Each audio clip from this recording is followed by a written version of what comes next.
Assalamualaikum warahmatullahi wabarakatuh.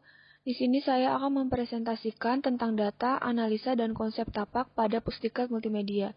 Sebelum itu, saya akan memperkenalkan diri. Nama saya Salsabila Nadia Wicita. NIM saya 4121800136. Selamat menyaksikan. Dimulai dari analisa makro. Analisa makro pada Kecamatan Jagakarsa ini terletak di bagian selatan Provinsi DKI Jakarta dengan luas 25.025 km persegi. Terbagi menjadi 6 kelurahan, yaitu Kelurahan Tanjung Barat, Kelurahan Lenteng Agung, Kelurahan Jagakarsa, Kelurahan Ciganjur, Kelurahan Srengseng Sawah, Kelurahan Cipedak, dan terdiri dari 54 RW dan 610 RT, dan dihuni sekitar 35.000 jiwa yang memiliki iklim tropis dengan suhu rata-rata 27 derajat Celcius sampai 40 derajat Celcius. Tingkat elevasi tanah yang lebih tinggi yaitu rata-rata 52 mdpl. Jagakarsa telah dialokasikan untuk reservoir air sehingga bangunan di sana lebih sedikit dan area hijau lebih banyak. Dilihat dari titik merah tersebut, itulah letak site berada. Perbandingan jarak di antara site dengan tempat-tempat di sekitarnya yaitu kiranya site dengan TMI yaitu 18,20 km. Kemudian jarak antara gunan yaitu 7,20 km.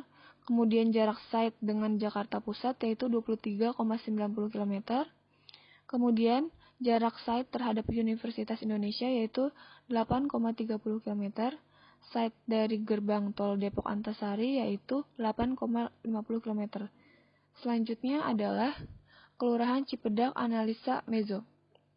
Cipedak merupakan salah satu dari 6 kelurahan di Kecamatan Jagakarsa dan memiliki 6 RT dan 62 RW. Kelurahan Cipedak memiliki luas 397 hektar area dan memiliki jumlah penduduk yaitu 31.512 jiwa. Nah, kelurahan ini merupakan hasil pemekaran dari Kelurahan Ciganjur. Batas-batas wilayah dari Kelurahan Cipedak ini yaitu di bagian utara ada Kelurahan Ciganjur, bagian selatan ada Kota Beijing atau Kota Depok, di timur ada Kelurahan Srengseng Sawah, kemudian di barat ada Kecamatan Limo atau Kota Depok.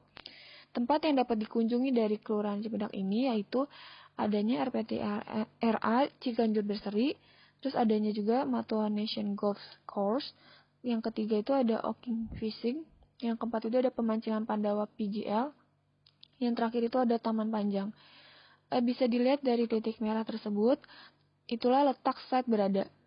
Perbandingan site dengan tempat-tempat di sekitarnya yaitu lokasi site dengan Swalaya Fortuna yaitu 0,50 km, jarak site dengan Pasar Timbul yaitu 0,30 km, kemudian letak site dari Polsek Jagakarsa yaitu 1,15 km, kemudian jarak site dengan Rumah Sakit Umum Andika yaitu 2,23 km.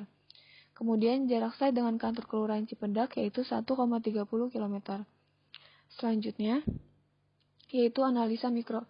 Analisa mikro ini berada di Jalan Aseli nomor 54. Lokasi tepatnya yaitu Jalan Aseli nomor 54, RT 7 RW 1, Cipendak, Kecamatan Jagakarsa, Kota Jakarta Selatan, Daerah Khusus Ibu Kota Jakarta, dengan nomor pos 12630. Tapak tersebut merupakan tanah yang berkontur, di mana pada bagian barat tapak yaitu merupakan sungai, kemudian di bagian tengah itu ada letak tapak itu sendiri, kemudian berbatasan dengan rumah penduduk. Luas site tersebut adalah 5.000 meter persegi. Sirkulasi kendaraannya yaitu dapat dilewati oleh dua arah dengan kendaraan yaitu mobil pribadi, motor, bus ataupun angkot. Kemudian selanjutnya ada data tapak. Kondisi topografi pada tapak berbentuk kontur miring ke bawah menuju sungai. Garis kontur tersebut berundak-undak dengan bentuk layaknya tangga. Bisa dilihat termasuk dalam kategori tapak kontur horseback rider atau berada di pinggir sungai. Kemudian data utama tersebut ada yaitu luas tanah berupa 5.000 meter persegi dengan ketinggian kontur. Setiap kontur memiliki ketinggian 1 meter. bisa dilihat luas dari tapak tersebut adalah 5.000 meter persegi dengan panjang 100 meter dan lebar 50 meter. Di bagian kiri tapak tersebut terdapat sungai yang berada di sebelah barat. Selanjutnya adalah batas-batas tapak. Di bagian utara terdapat jalan pertigaan di mana jalan arteri adalah jalan Aseli dan jalan Aseli nomor 5 adalah jalan kolektor. Kemudian di bagian timur terdapat perumahan dan jalan setapak dengan gerbang. Kemudian di bagian selatan terdapat pepohonan yang banyak dijumpai di daerah Cipendak, yaitu Alpukat Cipedak. Kemudian di bagian barat dibatasi oleh anak sungai Kali Kerutuk, dan di samping sungai tersebut terdapat tempat pemancingan yang disebut Oking Fishing atau Lembah Aseli. Kemudian selanjutnya ada surrounding area di mana radius 100 meter terdapat kolam pemancingan, kemudian radius 400 meter terdapat Masjid Jami Al-Ihsan, kemudian radius 3,7 km terdapat pemadam kebakaran, kemudian 250 meter terdapat The Coffee Shop Kahfi, kemudian ada RPTRA Cipedak Gemilang dengan radius 750 meter, kemudian ada pom bensin Pertamina dengan radius 750 meter dengan penyampaian 8 menit, kemudian ada Pasar Timbul dengan radius 450 meter, kemudian ada klinik GMC Mitra Medika dengan radius 600 meter, kemudian ada kantor kelurahan Cipedak dengan radius 1,1 km. Kemudian selanjutnya ada regulasi dan zonasi. Zonasi tersebut merupakan zona jalur hijau, PSL-nya adalah TP, KDB-nya adalah 250 meter persegi, KLB-nya adalah 750 meter persegi, dengan peraturan yang telah ditentukan Peraturan Pemerintah nomor 38 tahun 2011 tentang sungai, bahwa garis padan pada sungai tidak bertanggul di dalam kawasan perkotaan sebagaimana dimaksud dalam pasal 8 ayat 2 huruf A, ditentukan bahwa paling sedikit berjarak 15 meter dari tepi kiri kanan palung sungai sepanjang alur sungai dan dalam kedalaman sungai lebih dari 3 meter sampai kedalaman 20 meter. Ini merupakan gambar zonasi dari tapak Cipedak, di mana yang berwarna coklat itu merupakan zona pelayanan umum dan sosial, yang berwarna biru merupakan zona terbuka biru, yang warna hijau merupakan zona terbuka hijau, yang warna kuning merupakan zona perumahan dengan KDB rendah. Selanjutnya adalah analisa matahari, di mana pada sore hari sekitar pukul 3, matahari sebagai penerang alami baik itu di pagi hari maupun di sore hari sehingga hemat energi. Pada gambar tersebut terlihat bahwa tapak terpapar cukup sinar matahari karena memang di sekitar tapak tidak terdapat gedung-gedung tinggi. Di sore hari tersebut terlihat bagian yang terpapar paling panas sinar matahari adalah di bagian barat. Kemudian di siang hari terlihat masih di bagian barat cukup terpapar sinar matahari dengan kapasitas yang cukup tinggi. Kemudian di pagi hari masih di bagian barat paparan sinar matahari berada lebih tinggi. Kemudian unsur negatif dari matahari tersebut adalah radiasi panas dan sinar ultraviolet. Di gambar tersebut terlihat bahwa tapak barat terpapar matahari paling tinggi dan bagian timur terpapar cukup sedang. Kemudian tanggapan saya adalah maka dari itu bentuk dan orientasi bangunan pada ruangan haruslah memanfaatkan potensial termal, higienis dan psikologis dari matahari. Kemudian zoning pada tapak akan diletakkan sesuai dengan kebutuhan intensitas matahari yang dibutuhkan. Kemudian untuk mengurangi panas dapat menggunakan sun shading atau double roof. Kemudian selanjutnya adalah analisa pencapaian atau akses dari luar tapak. Dilihat dari akses tapak tersebut dapat diakses oleh pejalan kaki yang kemudian turun dari kendaraan umum atau bus yang terletak di bagian barat. Kemudian bisa diakses juga oleh mobil maupun motor. Kemudian terdapat beberapa akses kendaraan halte, yaitu berada di barat ataupun timur tapak. Kemudian tanggapannya adalah jalur masuk bagian pejalan kaki dan juga mobil di bagian barat tapak Kenapa? Karena dilihat dari dekatnya bagian barat tapak dengan halte bus dan merupakan titik terjauh dengan pertigaan. Kemudian analisa kebisingan. Analisa kebisingan ini ditimbulkan di bagian sisi-sisi tapak yang kemudian bisa dilihat di bagian utara terdapat kebisingan dari mobil dan kendaraan, kemudian di bagian timur itu kebisingan dari rumah penduduk, kemudian di bagian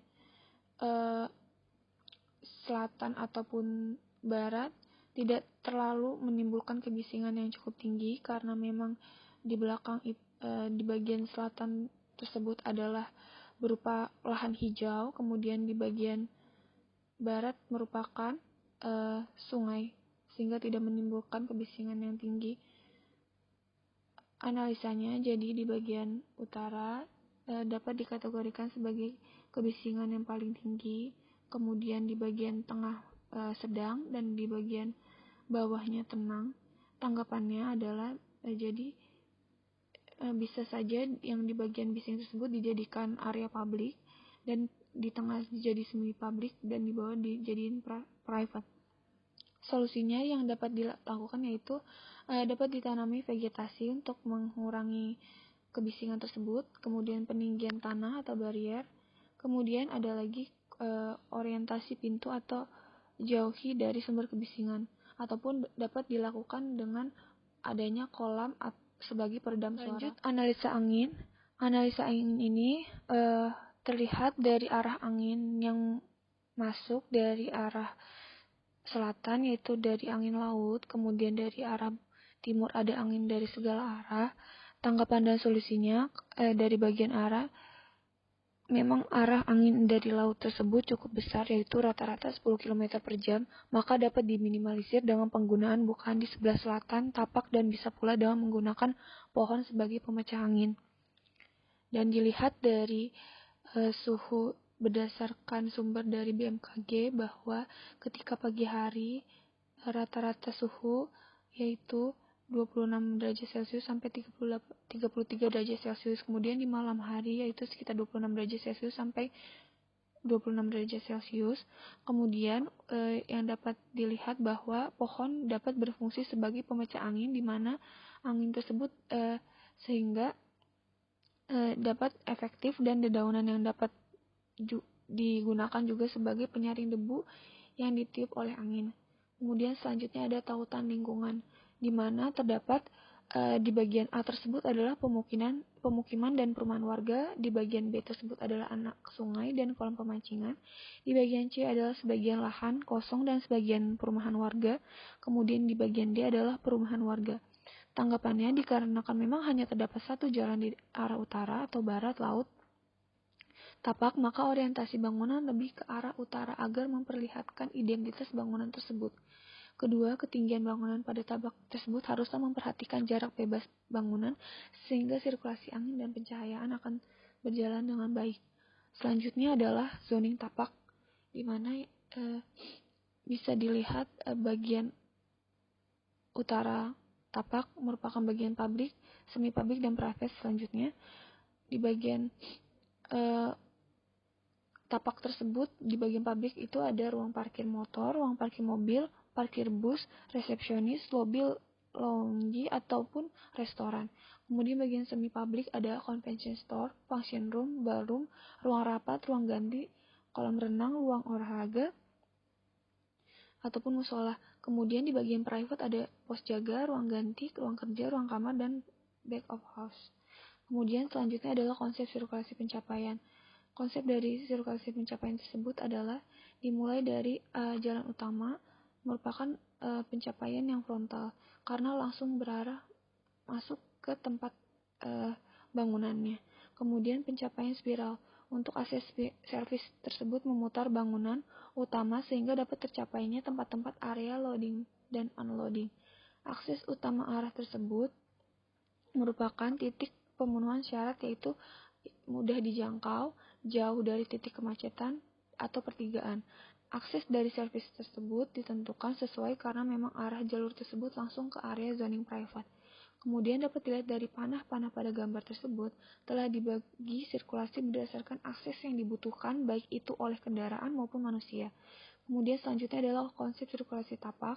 Konsep sirkulasi tapak ini yaitu berupa pola linear di mana jalur tersebut menjadikan unsur sebagaimana pembentuk jalur utama ataupun ruang, di mana aplikasi pada tapak tersebut harus memenuhi kualitas, yaitu kualitas tersebut estetika, kecepatan, pengendalian titik-titik, dan pencapaian. Kemudian selanjutnya adalah konsep parkir. Konsep parkir tersebut harusnya memenuhi hak-hak yang perlu diperhatikan. Contohnya seperti yang pertama adalah waktu maksimal pada kendaraan untuk dapat parkir di tempat tersebut yaitu 5-6 jam, kemudian kapasitasnya yaitu 40 mobil, 5 bis, dan 48 motor. Kemudian selanjutnya adalah standar keamanan yang memiliki CCTV dan pos jaga, kemudian juga ada berada di sekitar luar tapak terutama di akses kendaraan dan pejalan kaki. Kemudian adanya juga bentuk area parkir yang menyesuaikan bentuk tapak, kemudian konstruksi parkiran yaitu berupa basement, kemudian yang ketujuh adalah fasilitas perlengkapan parkir yang berupa kanopi untuk parkir di luar, kemudian terakhir ada biaya parkir tergantung dari jenis kendaraan. Kemudian konsep ruang luar dan inner court ada di bagian taman di bagian ujung pojok kiri, kemudian inner court itu ada di bagian tengah sehingga akan membentuk garis asis. Kemudian di bagian lapangan tenis tersebut akan diletakkan di bagian timur tapak. Kemudian kolam renang pun juga akan di bagian timur tapak. Kemudian selanjutnya adalah konsep tinggi rendah massa bangunan. Jarak bebas bangunan diperhatikan agar terhindar atau sebagai pencegahan terhadap kebakaran sesuai dengan prinsip Skyline City. Kemudian orientasi bangunan juga diperhatikan agar baik itu sirkulasi udara ataupun pencahayaan matahari dapat terorganisir secara merata. Bisa dilihat pada bagian tersebut yang publik itu di bagian tengah merupakan bagian semi publik dan memiliki ketinggian lantai 5-7 sehingga dia tinggi masanya lebih tinggi dibandingkan dengan masa di bagian samping kanan kirinya. Kemudian selanjutnya adalah konsep peletakan pasak bangunan, jenis-jenis organisasi ruang. Pada bangunan tersebut merupakan jenis organisasi ruang terpusat di mana terdapat bangunan yang menjadi pusat kegiatan inti. Bangunan tersebut dibangun dengan bangunan majemuk sehingga sirkulasi udara bisa lebih merata. Kemudian peletakan konturnya tersebut tidak terlalu banyak perataan, jadi menciptakan landasan tanah yang berbeda pada dasar bangunan. Ini merupakan gambaran maket massa pada Pusdiklat Multimedia tersebut. Terima kasih yang telah menonton. Kurang lebihnya mohon maaf. Wassalamualaikum warahmatullahi wabarakatuh.